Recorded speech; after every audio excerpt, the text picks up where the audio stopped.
Hello, Namaste, good evening, welcome back again in our YouTube channel Telugu Stock Stories లో ఈ particular వీడియోలో మనం కొన్ని స్టాక్స్ రిలేటెడ్గా కొన్ని ఇంపార్టెంట్ అండ్ లేటెస్ట్ అప్డేట్స్ అయితే ఉంది దాన్ని క్విక్గా అండ్ క్లియర్గా అయితే డిస్కస్ చేయబోతున్నాం.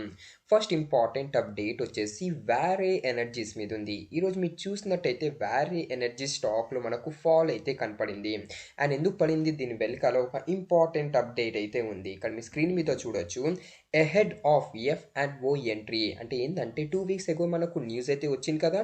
అదేంటంటే ఎన్ఎస్సి వచ్చేసి Waaree energy, Swiggy, premier energy and Bajaj holding and ఇన్వెస్ట్మెంట్ని ఎఫ్ అండ్ ఓ సెగ్మెంట్లో అయితే 31st డిసెంబర్ నుంచి యాడ్ చేయబోతుంది. మనకు 2 వీక్స్ ఎగోనే అప్డేట్ అయితే వచ్చిందండి. సో ఇది ఒక సపరేట్ న్యూస్. బట్ ఈరోజు ఎందుకు పడింది దాని రిలేటెడ్గా మాట్లాడితే చూడండి, వేరే ఎనర్జీ సిఈఓ వచ్చి ఆయన రిజైన్ చేశారండి. అండ్ ఇక్కడ మీరు చూడొచ్చు సిఈఓ పేరు వచ్చేసి యాజ్ ఆఫ్ నౌ ఏముండేదంటే ఇక్కడ మీరు చూడండి, Waaree energy CEO Amit Patinkar resign from the company అండి. ఎందుకు రిజైన్ చేశారు, ఏమైనా ఇంటర్నల్ ఇష్యూవా? కాదండి, ఆపర్చునిటీస్ని ఎక్స్ప్లోర్ చేయడానికి నేమో రిజైన్ అయితే చేశారంట.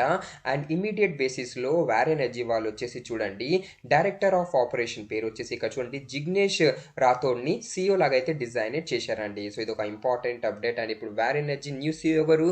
జిగ్నేష్ రాథోడ్ అండి. సో ఇప్పుడు ఎందుకు స్టాక్ పడింది? బికాస్ సీఈఓ రిజైన్ చేశారండి, అందుకే ఈరోజు స్టాక్ అయితే పడింది.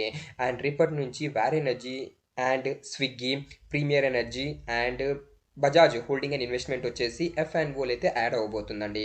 సో ఇది ఒక ఇంపార్టెంట్ అప్డేట్. నెక్స్ట్ న్యూస్ దేని మీద ఉందంటే ఎస్ బ్యాంక్ మీద ఉంది. ఈరోజు ఎస్ బ్యాంక్ స్టాక్ మీరు చూసినట్టయితే పడింది, దాని తర్వాత మళ్ళీ లేచింది అండ్ స్టాక్ వచ్చేసి ఫ్లాట్లో అయితే క్లోజ్ అయింది. అండ్ ఇప్పుడు ఎస్ బ్యాంక్ రిలేటెడ్గా అప్డేట్ ఏముందంటే, ఎవరైనా మీరు ఎస్ బ్యాంక్ స్టాక్లో పెట్టుబడి చేస్తుంటే చూడండి, అనలిస్ట్ ఏమంటున్నారంటే ఈ స్టాక్ని అయితే మీరు లాంగ్ టర్మ్ కోసం అయితే మీరు హోల్డ్ చేయొచ్చు with a target of 25 to 27 rupees. And ఎవరైనా షార్ట్ టర్మ్ కోసం పెట్టుబడి చేస్తుంటారు కదా, వాళ్ళు వచ్చేసి 19 రూపీస్ది ఒక స్ట్రిక్ట్ స్టాప్ లాస్ పెట్టుకొని ప్రొసీడ్ అవ్వమంటున్నారండి. అండ్ మీరు స్టాక్కి టైం ఏంటంటే డెఫినెట్గా స్టాక్ వచ్చేసి నెక్స్ట్ ఫ్యూ మంత్స్లో ఈ టార్గెట్ అయితే రీచ్ అయిపోతుందండి. బట్ మీరు ఎవరైనా న్యూగా పెట్టుబడి చేయాలనుకుంటున్నారంటే కరెంట్ ప్రైస్లో కూడా మీరు స్టాక్లో కొంచెం కొంచెం అమౌంట్ అయితే మీరు పెట్టుబడి అయితే చేయొచ్చండి. అండ్ ఇన్వెస్టర్స్ చూడండి, లాంగ్ టర్మ్ కోసం అయితే డెఫినెట్గా ఈ కంపెనీ స్టాక్ని అయితే మీ పోర్ట్ఫోలియో మీరు ఉంచవచ్చు. Next update Bharat electronic limited మీద ఉంది. ఈరోజు స్టాక్ వచ్చేసి స్లైట్లీ పాజిటివ్లో క్లోజ్ అయింది. అండ్ భారత్ ఎలక్ట్రానిక్ లిమిటెడ్ మీద ఒక ఇంపార్టెంట్ అప్డేట్ అయితే ఉందండి. నిన్న మార్కెట్ క్లోజ్ అయిపోయిన తర్వాత బిఎల్ వాళ్ళు వచ్చేసి పోతే బిఎస్సి అండ్ ఎన్ఎస్సిలో ఒక ఇంపార్టెంట్ నోటీస్ అయితే అప్డేట్ చేశారు. అండ్ ఇంపార్టెంట్ నోటీస్లో ఏమంటున్నారంటే చూడండి, భారత్ ఎలక్ట్రానిక్ లిమిటెడ్కి 569 crore అడిషనల్ డిఫెన్స్ ఆర్డర్ అయితే దొరికిందండి. లాస్ట్ టైం బిఎల్ వాళ్ళు వచ్చేసి December 12th రోజు డిస్క్లోజర్ అయితే చేశారండి రిలేటెడ్ టు ఆర్డర్స్. December 13 నుంచి December 29th వరకు బిఎల్కి 569 crore అడిషనల్ ఆర్డర్స్ అయితే దొరికిందండి రిలేటెడ్ టు డిఫెన్స్. అందుకే స్టాక్ అయితే గెయిన్ అయింది. అండ్ నేను మీకు చెప్పాను కదా, డిఫెన్స్ ఎక్వైజిషన్ కౌన్సిల్ వచ్చేసి డిఫెన్స్ ప్రొక్యూర్మెంట్ రిలేటెడ్గా 79,000 crore అప్రూవల్ అయితే ఇచ్చిందండి. సో దీనివల్ల ఎందుకు డిఫెన్స్ స్టాక్స్ పెరగట్లేదు అంటే మార్కెట్లో ఓవరాల్ ఇప్పుడు వోలటాలిటీ అయితే ఉందండి. ఇలా వోలటైల్ మార్కెట్ ఉండడం వల్ల డిఫెన్స్ స్టాక్స్లో కూడా మనకు ఫాల్ అయితే కనపడుతుందండి because of this good news also. But ఇప్పుడు గుడ్ అప్డేట్ ఏముందంటే చూడండి, domestic brokerage Motilal Oswal financial services limited వాళ్ళేమో 4 డిఫెన్స్ స్టాక్స్ని ప్రిఫర్ అయితే చేస్తున్నారండి. ఇప్పుడు రీసెంట్లీ నిన్న డిఫెన్స్ ఎక్వైజిషన్ కౌన్సిల్ వచ్చేసి 79,000 crore ప్రొక్యూర్మెంట్ రిలేటెడ్గా అప్రూవల్ అయితే ఇచ్చారు కదా. సో ఈ న్యూస్ వచ్చిన తర్వాత మోతిలాల్ ఓస్వాల్ వచ్చేసి 4 డిఫెన్స్ స్టాక్స్ని సజెస్ట్ అయితే చేస్తున్నారండి. అండ్ ఆ 4 డిఫెన్స్ స్టాక్స్ ఏదంటే ఇక్కడ మీ స్క్రీన్ మీద చూడొచ్చు. ఫస్ట్ వన్ వచ్చేసి BEL buy rating with a target of 500 rupees, current price నుంచి 27% అప్సైడ్ రేటింగ్ అయితే ఇస్తున్నారు. నెక్స్ట్ వచ్చేసి Hindustan aeronautics limited. Hindustan aeronautics limited కూడా బయింగ్ రేటింగ్ ఇస్తున్నారు with target of 5,800 rupees. Third వచ్చేసి Bharat dynamic limited buy rating with target of 1,478 rupees. And fourth వచ్చేసి Astra microwave target వచ్చేసి 1,100 rupees, current price నుంచి 12.2% అప్సైడ్ రేటింగ్ అయితే ఇస్తున్నారండి. అండ్ జెన్ టెక్నాలజీది న్యూట్రల్ రేటింగ్ ఇస్తున్నారండి with target of 1,400 rupees. And Hindustan aeronautics limited మీద ఇంకొక important update అయితే ఉందండి. అదేంటంటే రీసెంట్లీ మనకు న్యూస్ వచ్చింది కదా, హిందుస్థాన్ ఏరోనాటిక్స్ లిమిటెడ్ వాళ్ళు వచ్చేసి సివిల్ హెలికాప్టర్ని మ్యానుఫ్యాక్చర్ చేస్తున్నారని.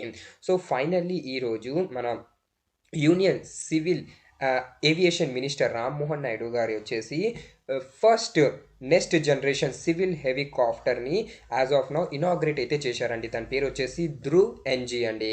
సో ఇది ఒక గుడ్ అప్డేట్ అండి. అంటే సివిల్ రిలేటెడ్గా అంటే సివిల్ ఏవియేషన్ సెక్టర్లో యాజ్ ఆఫ్ నౌ హెలికాప్టర్కి డిమాండ్ అయితే ఇంక్రీజ్ అవుతుందండి. సో దాన్ని కంపెన్సేట్ చేయడానికి హిందుస్థాన్ ఏరోనాటిక్స్ లిమిటెడ్ వాళ్ళేమో రీసెంట్లీ సివిల్ హెలికాప్టర్ అంటే ఇది ఎవరి నార్మల్ పబ్లిక్ అయితే వాళ్ళు బుక్ చేయొచ్చండి. అండ్ మెయిన్లీ ఇది ఎందుకు యూజ్ అవుతుంది అంటే అంబులెన్స్ లేదా డిజాస్టర్ రెస్పాన్స్కి కూడా ఇదైతే యూజ్ అవుతుందండి. సో ఇది ఒక గుడ్ అప్డేట్ ఉండేదండి. అండ్ దీన్ని ఫైనల్లీ మన union civil aviation minister Rammohan Naidu గారు వచ్చేసి దీన్ని ఇనాగ్రేట్ అయితే చేశారు. అది కూడా ఎక్కడంటే బెంగళూరులో. ఇది ఒక important update related to Hindustan aeronautics limited. Next news దేని మీద ఉందంటే డిక్సాన్ టెక్నాలజీ మీద ఉంది. ఈరోజు స్టాక్ వచ్చేసి పడింది. ఎందుకు పడింది? దీని వెనకాల ఒక బ్యాడ్ అప్డేట్ అయితే ఉంది. అది ఏంటంటే సిఎల్ఎస్ఏ వాళ్ళేమో స్టాక్ని కవర్ అయితే చేశారు.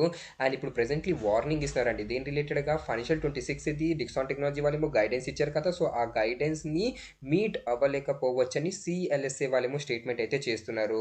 అండ్ ఇప్పుడు Q3 రిజల్ట్ డిక్లేర్ అవుతుంది కదా నెక్స్ట్ మంత్ నుంచి. సో సిఎల్ఎస్ఏ వాళ్ళు ఏమంటున్నారంటే ఈ Q3లో డిక్సాన్ టెక్నాలజీది మీరు పర్ఫార్మెన్స్ చూశారనుకోండి ఎలా ఉండొచ్చు అంటే ఇక్కడ మీరు చూడండి ఓవరాల్ రెవెన్యూ వచ్చేసి ఫ్లాట్ ఉండొచ్చు అంట. అండ్ అదే మనకు డిక్లైన్ కనపడచ్చు, అంటే ఫ్లాట్ ఉండొచ్చు. అండ్ సీక్వెన్షియల్ బేసిస్ అంటే క్వార్టర్లీ బేసిస్లో మనకు డిక్లైన్ కూడా కనపడచ్చు అంటున్నారండి. అండ్ ఇప్పుడు ప్రీవియస్లీ గైడెన్స్ ఇచ్చింది కదా. సో ఆ గైడెన్స్ని డిక్సాన్ టెక్నాలజీ మీట్ అవ్వలేకపోవచ్చని సిఎల్ఎస్ఏ వాళ్ళేమో స్టేట్మెంట్ అయితే చేస్తున్నారండి. అండ్ రీజన్ వచ్చేసి ఏంటంటే స్మార్ట్ ఫోన్ సేల్స్ ఏమో తగ్గుతుందండి మన ఇండియాలో. అండ్ కీ కస్టమర్ ఉంచండి దాని మార్కెట్ షేర్ కూడా డిక్సాన్ టెక్నాలజీ కోల్పోతుంది. అండ్ డిక్సాన్ టెక్నాలజీ సిఎల్ఎస్ఏ వాళ్ళేమో టార్గెట్ అయితే కట్ చేశారండి. ప్రీవియస్లీ 18,800 రూపీస్ ఇచ్చేదాన్ని ఇప్పుడు కట్ చేసి 15,800 రూపీస్ అయితే ఇస్తున్నారు. సో టార్గెట్ ప్రైస్ అయితే కట్ చేశారు కదా, అందుకే ఈరోజు డిక్సాన్ టెక్నాలజీ స్టాక్ వచ్చేసి పడింది. నెక్స్ట్ న్యూస్ టాటా పవర్ మీద ఉంది. సో టాటా పవర్ రిలేటెడ్గా ఒక ఇంపార్టెంట్ అప్డేట్ అయితే వచ్చిందండి. అది ఏంటంటే టాటా పవర్ది ఒక సబ్సిడరీ కంపెనీ ఉంది. దాని పేరు వచ్చేసి Tata power renewable energy. And ఇది వచ్చేసి చూడండి ఎస్జేవి అంది 1 GW డిసిఆర్ అంటే డొమెస్టిక్ కంటెంట్ రిక్వైర్మెంట్ ఉండేదండి. సో దాన్ని ఆ ప్రాజెక్ట్ని టాటా పవర్ రెన్యూవబుల్ ఎనర్జీ వాళ్ళు వచ్చేసి కంప్లీట్ అయితే చేశారండి. సో ఇది ఒక గుడ్ అప్డేట్ ఉండేదండి related to Tata power. Next update RVNL మీద ఉందండి. సో ఆర్వీఎన్ఎల్ స్టాక్ మీరు ఈరోజు చూసినట్టయితే పడిందండి. లాస్ట్ కొన్ని డేస్ నుంచి అంటే 2 డేస్ నుంచి మండే రోజు నిన్న ఉండే కదా. సో నిన్న అండ్ ఈరోజు రైల్వే సెక్టర్ స్టాక్స్లో మనకు ఒక బిగ్ ప్రాఫిట్ బుకింగ్ అయితే కనపడుతుంది.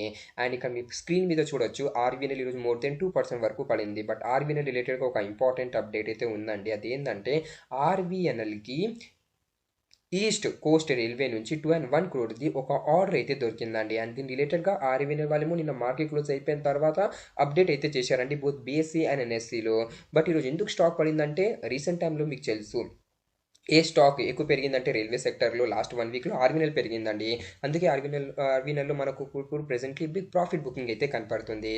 బట్ ఆర్వీఎన్ఎల్లో మనకు ప్రెసెంట్లీ మీరు ఎవరైనా న్యూగా పెట్టుబడి చేయాలనుకుంటున్నారంటే నేనైతే మీకు వెయిట్ చేయమంటానండి. లాంగ్ టర్మ్ వ్యూ ఉంటే డెఫినెట్గా మీరైతే ఈ కంపెనీ స్టాక్ని అయితే మీ పోర్ట్ఫోలియో మీరు ఉంచవచ్చు. నెక్స్ట్ స్టాక్ గురించి డిస్కస్ చేసే ముందు మీరు మన ఛానల్లో న్యూగా ఉంటే ప్లీజ్ మన ఛానల్ తెలుగు స్టాక్ స్టోరీస్ని మీరు సబ్స్క్రైబ్ చేస్తూ బెల్ ఐకాన్ అయితే మీరు ఆన్ చేయొచ్చు. అండ్ మీరు మా టెలిగ్రామ్ ఛానల్ని జాయిన్ అవ్వలేదంటే మా టెలిగ్రామ్ ఛానల్ని కూడా మీరు జాయిన్ అవ్వండి.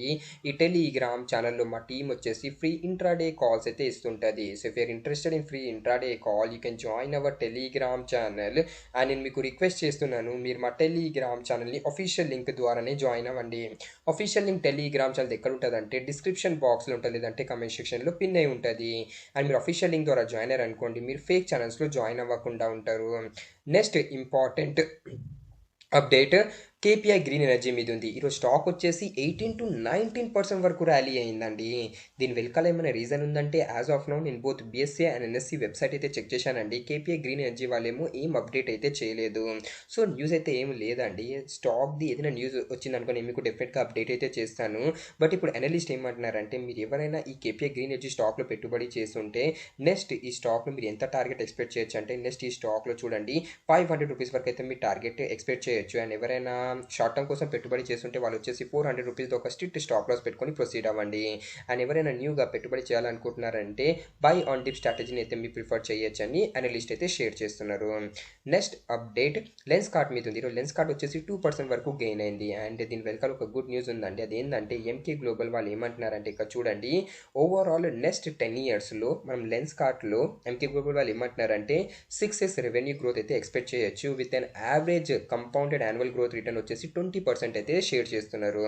సో పాజిటివ్ రివ్యూ అయితే ఇస్తున్నారండి ఎంకే గ్లోబల్ వాళ్ళు లెన్స్ కార్ట్ది, అండ్ టార్గెట్ కూడా రేస్ చేశారు. బై రేటింగ్ ఇస్తున్నారు with target of 525 rupees. Current price నుంచి 16% అప్ సైడ్ రేటింగ్ అయితే ఇస్తున్నారు. అందుకే ఈరోజు స్టాక్ వచ్చేసి 2% వరకు అయితే గెయిన్ అయింది. నెక్స్ట్ న్యూస్ ఓరియంట్ టెక్నాలజీ మీద ఉంది. ఈరోజు స్టాక్ వచ్చేసి 18 to 19% వరకు గెయిన్ అయింది. ఎందుకు గెయిన్ అయిందంటే చూడండి, ఓరియంట్ టెక్నాలజీ వాళ్ళు వచ్చేసి 1:10 రేషియోలో బోనస్ అయితే అనౌన్స్మెంట్ చేశారండి. సో కంపెనీది బోర్డ్ మీటింగ్ అయితే ఉండేదండి, అండ్ ఈ బోర్డ్ మీటింగ్లో వీళ్ళు వచ్చేసి 1:10 రేషియోలో బోనస్ రిలేటెడ్గా అనౌన్స్మెంట్ అయితే చేశారు. సో 1:10 రేషియో బోనస్ మీనింగ్ ఏంటంటే, suppose as of now ex date and recorded company announcement చేయలేదు. ఎక్స్డేట్ కైనా బిఫోర్ 1 షేర్ ఉందనుకోండి వాళ్ళ పోర్ట్ఫోలియోలో, బోనస్ కంపెనీ ఇస్తుంది కదా, సో 1:10 బోనస్ ఇస్తుంది. సో ఆ 1 షేర్ వచ్చేసి 10 షేర్స్ అయితే అయిపోతుందండి. సో మీరు ఎవరైనా ఈ ఓరియంట్ టెక్నాలజీ స్టాక్లో పెట్టుబడి చేస్తుంటే ఇది ఒక ఇంపార్టెంట్ అప్డేట్. బట్ ఒక ఇంపార్టెంట్ అప్డేట్ మీరు ఏం నోట్ చేయాలంటే, recorded and X date announcement కాలేదు, అండ్ ఎక్స్ డేట్ రోజు మనకు ప్రైస్లో అడ్జస్ట్మెంట్ అయితే కనపడుతుంది. ఎక్స్ డేట్ రోజు ఈ స్టాక్ వచ్చేసి 90% వరకు అడ్జస్ట్ అయితే అవుతుందండి. సో ఈ బోనస్ స్ప్లిట్ డివిడెంట్ ఎవరికి బెనిఫిట్ అవుతుంది అంటే, లాంగ్ టర్మ్ ఇన్వెస్టర్స్కి కంపౌండింగ్లో అయితే బెనిఫిట్ అవుతుంది. సో కంపెనీ వచ్చేసి 1:10 రేషియో బోనస్ అయితే అనౌన్స్మెంట్ చేసింది కదా, అందుకే స్టాక్ వచ్చేసి గెయిన్ అయింది.